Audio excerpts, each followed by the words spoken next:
Yo, yo, yo. Hey, everybody. How are we doing? Welcome back to another episode of the Smart HVAC Marketing Podcast. My name is Eric Thomas. I am the host of this show.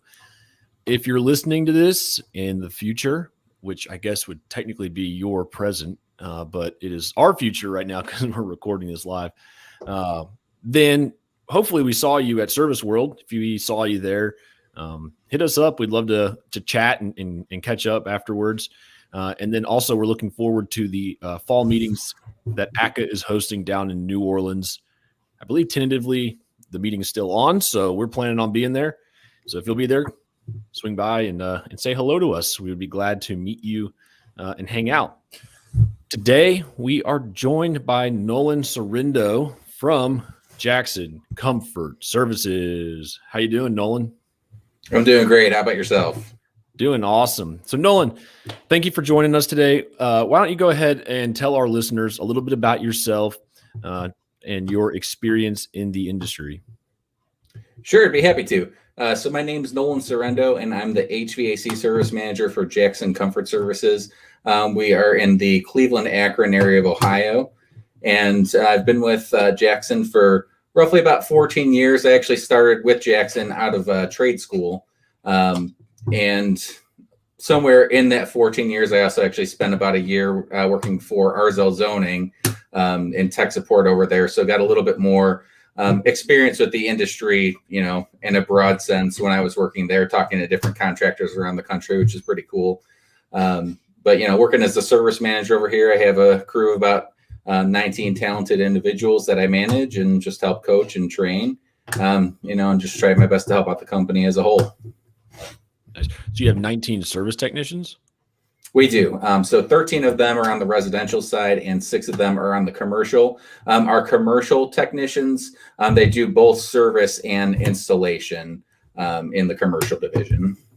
Nice. How many installers do you all have? So installers right now, we're probably rated about 12 residential installers is where we're at. So y'all got a pretty big crew over there, it sounds like. That's cool. Nice. So, so I guess first and foremost, for those of you who don't know, Nolan was recently added to the top 40 under 40 list that is put out by the ACHR News. So first of all, congratulations on that, Nolan. That's really cool. Thank you very much. It's a huge honor. It's something that was on my bucket list to try and make that list. So lucky enough, my boss, Doug Jackson, he's our operations manager. He was actually on the list in 2019. And, I've always kind of had in the back of my head, I'd love to be on that list one day. And, one day he just mentioned, oh, by the way, I nominated you for the list and was lucky enough to be selected for it. And really at the end of the day, I mean, the way I look at that accomplishment is it wouldn't be possible without, one, our ownership team here at Jackson, then two, my team, the Jackson Comfort as a whole, our team has just been doing a great job growing and succeeding. So, I really do owe a lot of it to our team as well. Yeah, absolutely. I'm sure that they appreciate you giving them credit, but I'm sure that they certainly believe that your leadership and your knowledge and what you bring to the team is definitely worth making that list. Obviously, you wouldn't have made the list if they didn't believe in you. So that's awesome. So going back over to like managing service technicians, this is something that I've been wanting to talk about on here for a little while. So as most of you may know, season 2 of the Smart HVAC Marketing Podcast launches on October 5th. And season 1, and obviously the title of the show is HVAC Marketing Topics. But we've really had kind of some feedback from listeners wanting to hear a little bit more about operations, managing people, and all that good stuff on top of marketing. So we're going to start maybe talking a little bit more about management and operations and sales and all that good stuff that we don't always cover here on the show. So I think this would be a great opportunity for us to start talking about managing service technicians. So Nolan, when it comes to managing service technicians, what's, I guess, the best advice that you could give someone for managing either a small or a large team? The way I look at it is you really have to do a good job of making sure there aren't any roadblocks in the way for your team. you know, staying in constant communication with your team, making sure, are you having any problems? Is there anything that we can be doing to make you more successful at your job?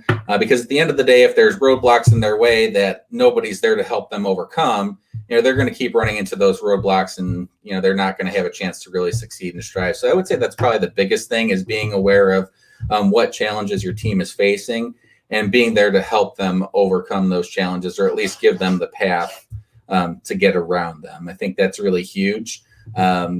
I think another big thing is just having a good relationship where, you know, hey, if you're having a problem, if maybe you're not doing something correctly, okay, let's make sure we set you straight. You know, hey, this is how you should be doing that, giving them the resources to succeed, versus just saying, oh, hey, you know, you're not doing a great job.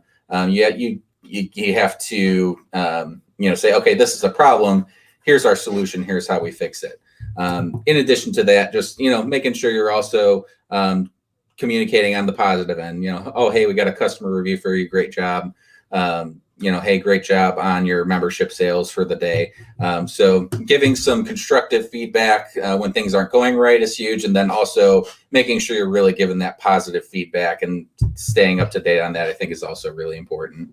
Yeah. So what are some of the most common challenges that you see that service technicians are facing right now? So on the residential side, to be really successful as a residential service technician, a big part of it is, one, you do have to have the technical skills. You do have to be able to fix things, maintain things. But another huge part of it is the customer service side. You know, you have to be able to sit down with the customer and say, okay, I'm here to, you know, see why your heat isn't working, do the maintenance on your system. But on top of that, I want to focus on safety. I want to focus on efficiency. And then from there, as you're doing your normal, you know, replacing an igniter, doing a tune-up, identifying solutions, and coming back to the customer and getting them to move forward with those. So the challenge there is a lot of service techs will look at it that, like, okay, well, hey, you want me to be a salesman because you're expecting me to offer them humidifiers, air cleaners.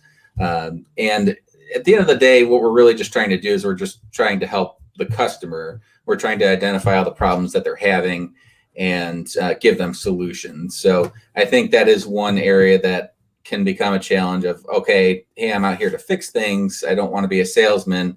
At the end of the day, if the customer is telling you it's a problem, all you're doing is offering them a solution and answering questions. You know, it's up to the customer to make the decision. Hey, I do want to move forward with the solution. So the customer is making that decision. You're not trying to sell them something. That's one big challenge that, at least on the residential side, that we'll run into. It's sort of that mindset shift of, you know, you're just offering solutions and answering questions. You're not a salesperson.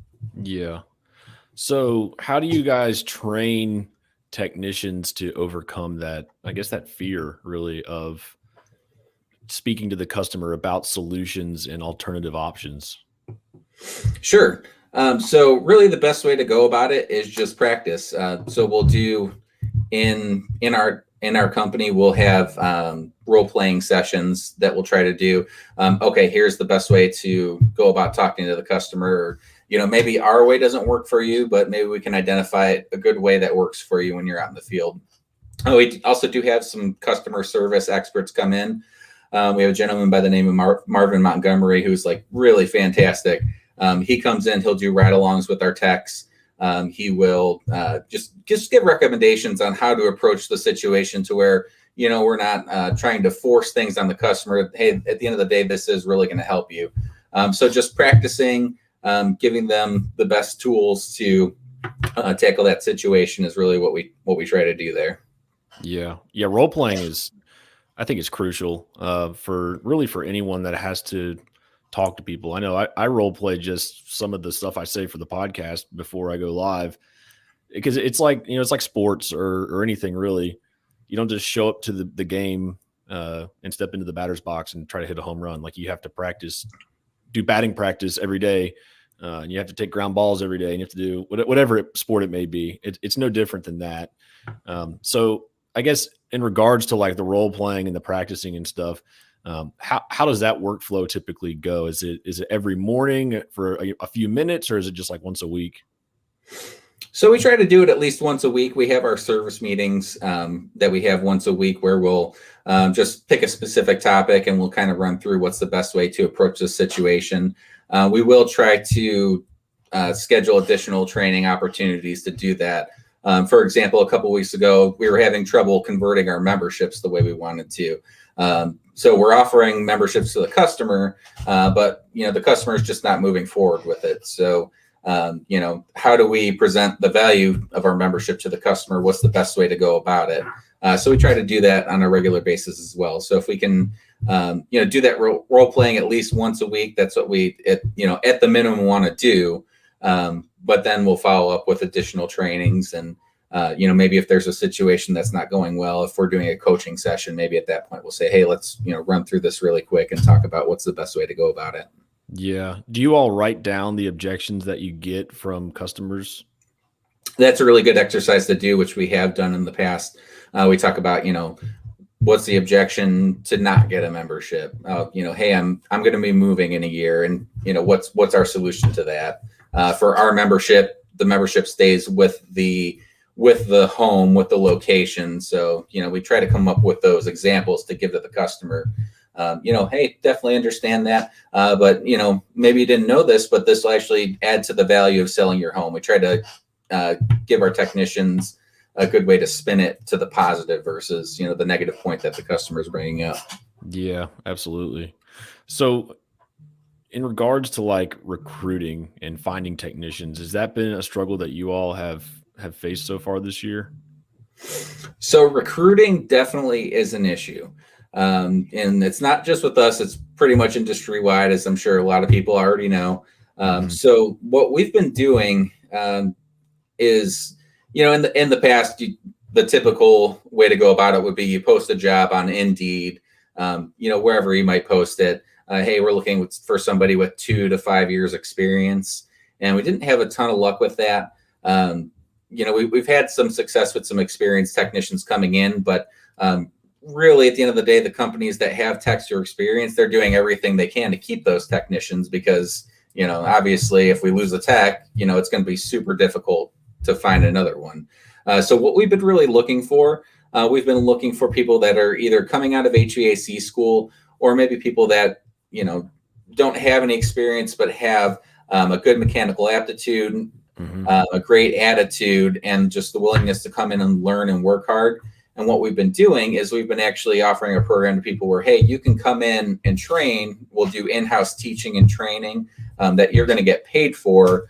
And then we're going to send you on ride-alongs with our different divisions, install, service, and just, teach you the trade, the way that we go about it, the way, the right way to do a maintenance, do a service.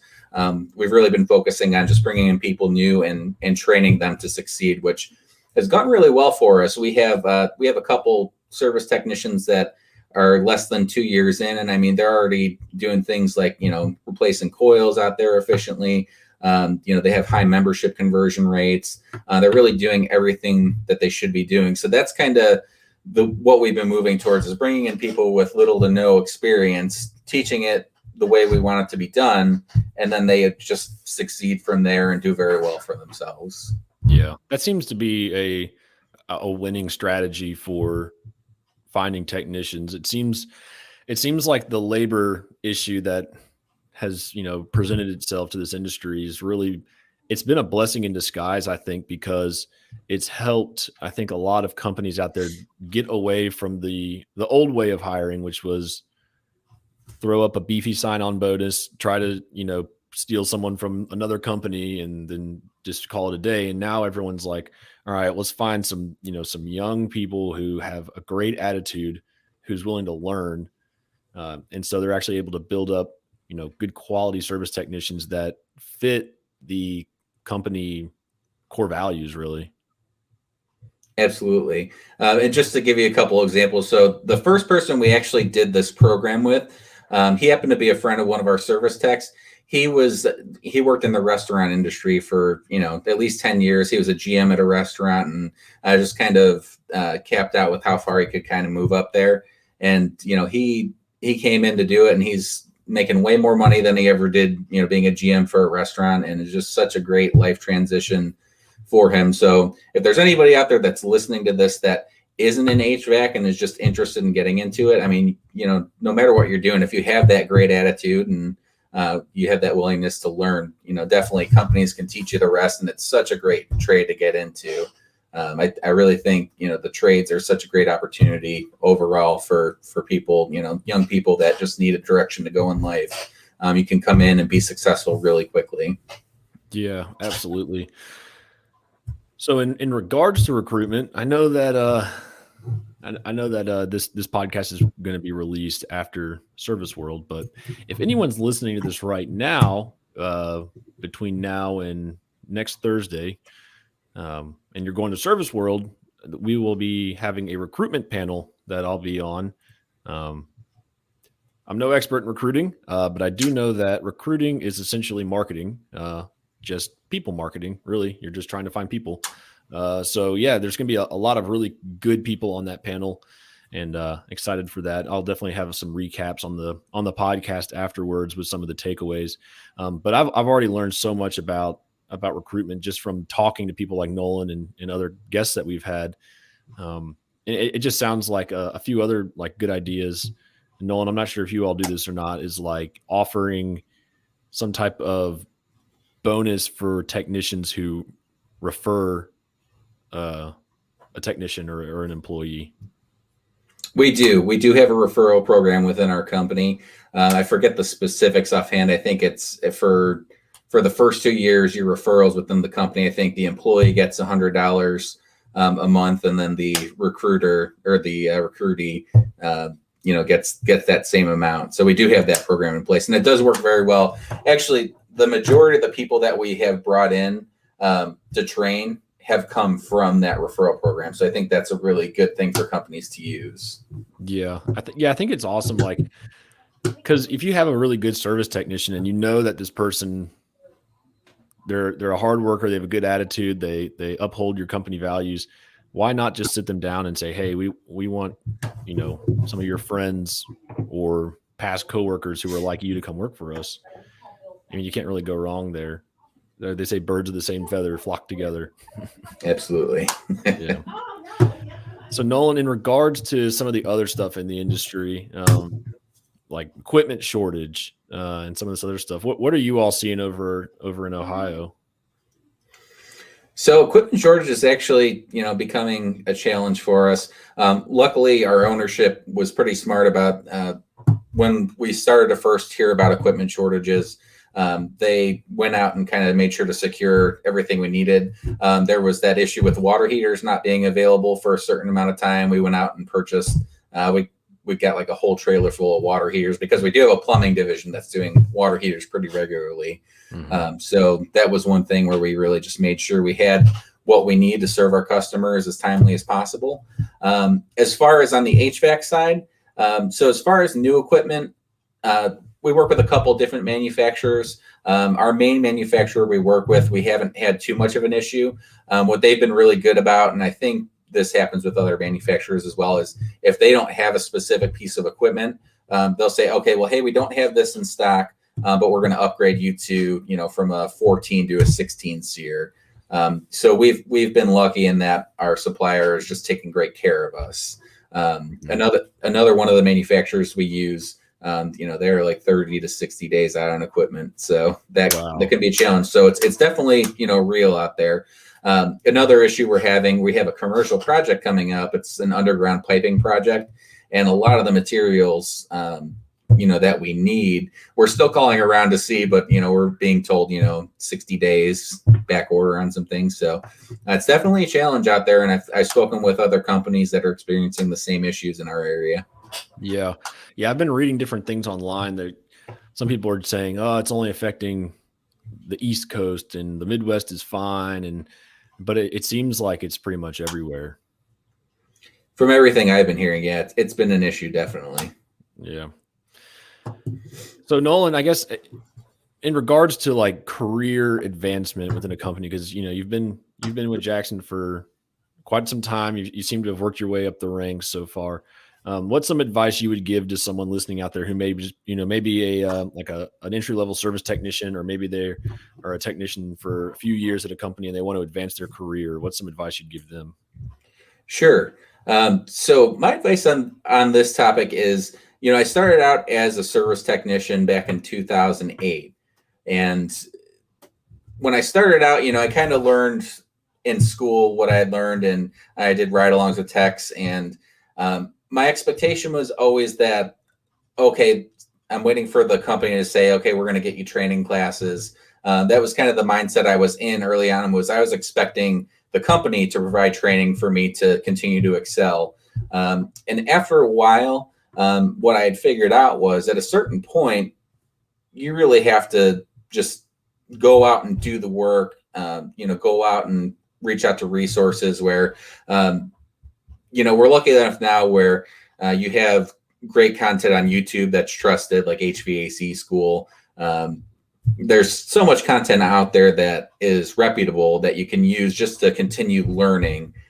So once I realized, hey, if I get some books, if I watch some how-to videos, if I find some online training classes, I can really excel my skill set and start to become more successful, which is what I try to pass on to our service technicians as well here. You really have to just go out and put in the extra work, and, that will only help to, move you up the ladder. If you are working for a company and they see, hey, Nolan's going out, he's learning about things on his own, he's being a great example for everybody else. He does great with the customers. Maybe he is a good example for somebody that could be in more of a leadership role. So really, at the end of the day, it's just about the hard work. It's about the determination to learn as much as possible. If you're a service tech and you want to be a service manager, look up courses on management, on customer service, on how to be a leader for people. Just try to develop those skills as much as possible. And, the harder the work you put in, the more that you demonstrate that you'll be willing to put in work and to learn as much as possible. People are going to see that, and you're going to do nothing but succeed from there. Yeah. So do you miss being a service technician, or do you enjoy being in a leadership position more? I do really enjoy being in a leadership position. It's been an interesting change going from service tech to a service manager, because your perception going in is you're still going to be focused a lot on the technical side, but really being a manager, it's more about just helping your team, helping the processes that your team is using. I do still provide a good amount of tech support for our technicians. We do have some of our senior techs with our company that have actually kind of taken on more of that tech support role, that have been a huge help to me. So I'd say at the end of the day, I'm definitely happy to be in the position I'm in. If I go out on ride-alongs with technicians, do I start to say, if I could be out doing, repairs, maintenances, it would be so great. Every once in a while, you kind of, the grass is greener type thing. But, yeah. I do definitely feel fulfilled helping the team, helping the company continue to grow and succeed. So definitely happy to be there. Yeah, I feel like it would be it's like one of those things where you're like, I'd love to go out, like, repairing systems again until you're in a crawl space or you're in an attic or something. It's 100 degrees and you're like, maybe I don't miss it so much. Yeah, I don't mind that stuff, but both sides of it have their challenges. Yeah. Awesome. So I guess we're getting close to wrapping up here. So just a few more questions. I guess the next one would really be, I know you'd already told us earlier to like helping technicians overcome obstacles that they may be facing in the field. What's some other advice you'd give to someone in a leadership position or aspiring to be a leader, just in general, for, I guess, really just like the mindset of being a leader and what that means? Sure. So being a leader, really at the end of the day, you have to be the best example possible for your team. If, say I was going out in the field and, if I had to go out and do a repair, you have to be consistent with, you're doing everything the right way, every time, that you're not cutting corners. It happens to everybody. You get comfortable, you get distracted, you start to cut corners, and you can't do that, as a leader. You really have to be the best example possible for your team. I think it's a really big thing. Yeah. Awesome. Well, Nolan, I've appreciated you being on the podcast with me today. Um, I guess before we go, what's a good way for any of our listeners out there to reach out or connect with you if they want to connect with you or learn more about, I guess, about Jackson Comfort and what you all are doing? Sure. You can go to our website, jacksoncomfort.com, to check out our company. We're also on Facebook under Jackson Comfort Services. I'm on LinkedIn under my name, Nolan Sarandou. You can probably just look up Jackson Comfort Services and Nolan, and you'd probably find me in there somewhere. So definitely happy if anybody has any questions, wants any advice on anything. I'd always definitely be happy to help out. Awesome. Well, Nolan, I appreciate you taking the time out of your morning to join me on the podcast. Yeah, no problem at all. Really appreciate the opportunity to be on, and hope you have a great day. You too. All right. I'll talk to you soon. All right. Thanks. Yep. Bye-bye. Bye.